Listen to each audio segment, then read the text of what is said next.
You're here opposing Sherrod Brown, thereby I'm assuming supporting Josh Mandel. Well, Americans for Prosperity Ohio is not a partisan organization, so we're going to focus on Brown's record.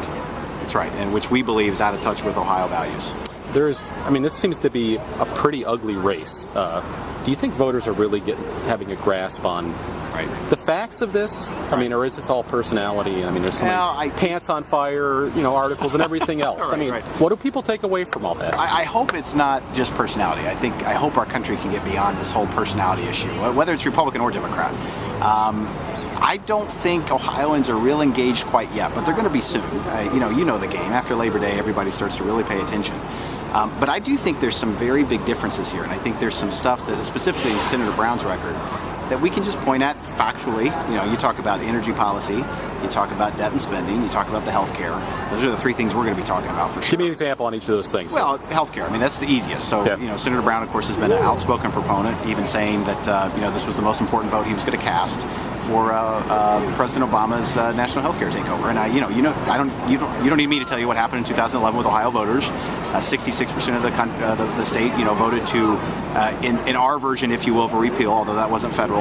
Senator Brown continues steadfast in that $1.7 trillion tax on Ohioans and the country will trickle down to Ohioans, $900 million hole in Ohio's budget. So that's the type of thing that I think Senator Brown proves he's kind of out of touch on. You talk about energy policy, of course, energy now with this Utica and Marcellus Shale exploration.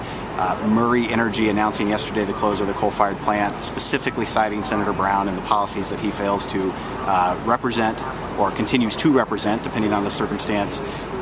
These are big jobs. 53,000 jobs estimated lost because of allowing the EPA to regulate greenhouse gases, quote unquote, which Senator Brown failed to vote the right way on.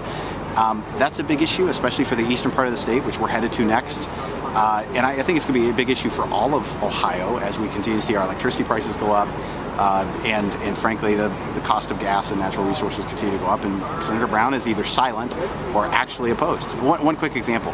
He introduced the Powered Act, which would subsidize offshore wind exploration. Even guys like T. Boone's Pickens are coming off of that because it's just not a reliable energy source. And when 86% of your state's utilities or electricity is coming from coal, I would think Senator Brown would be paying a little more attention to what's actually happening here in Ohio rather than kind of this goofy Solyndra / green energy example. And then you talk about the economy. We believe at Americans for Prosperity that we need to obviously rein in spending. Everybody says that. What does that look like? Opportunities he's had, like Senator Toomey's budget, he's voted no on. He's been a supporter of the bailout, supporter of TARP 1. The debt has gone up some $7 trillion since he's been in office. Now you can level a lot of blame to all sides for that, but Senator Brown doesn't appear to have anything in his record that shows that he's really serious about cutting the budget, cutting the deficit. And really reflecting again what all of Ohio families are doing as we speak and have been doing. And we don't think Senator Brown is being hit on that as much as he should be. And so we want to shine a light on that particular record. Okay, so you're out here, you're talking facts, figures, right. You're focused on issues. Right. It seems like the campaign on both sides at this point is more fiery, right. Not focused on those types of things. How do you get the electorate to care about what you're saying and not about, the nonsense that spews out of political campaigns? Well, that's why we're doing this. That's why we launched this today. This group of people on the bus, they're small but mighty, if you will. They're headed to D.C. actually for a summit that Americans for Prosperity is hosting. We just did a media buy today that came up across the state with the question, has Brown worked for you? If you go to hasbrownworkforyou.org, you're going to see some of these examples of issues that I'm talking about today. There's a petition there folks can sign, etc. We're going to try to make this as issue-based as we can. We obviously have a big problem with this voting record, along with a bunch of other people's voting record, but Senator Brown is our senator, and he's up for, this election, and we think Ohioans need to understand clearly what his record's like. And it's up to Senator Brown whether or not he chooses to change that. I can't answer for the campaigns. I don't know what Josh Mandel is seeing and doing exactly or what Senator Brown's seeing and doing.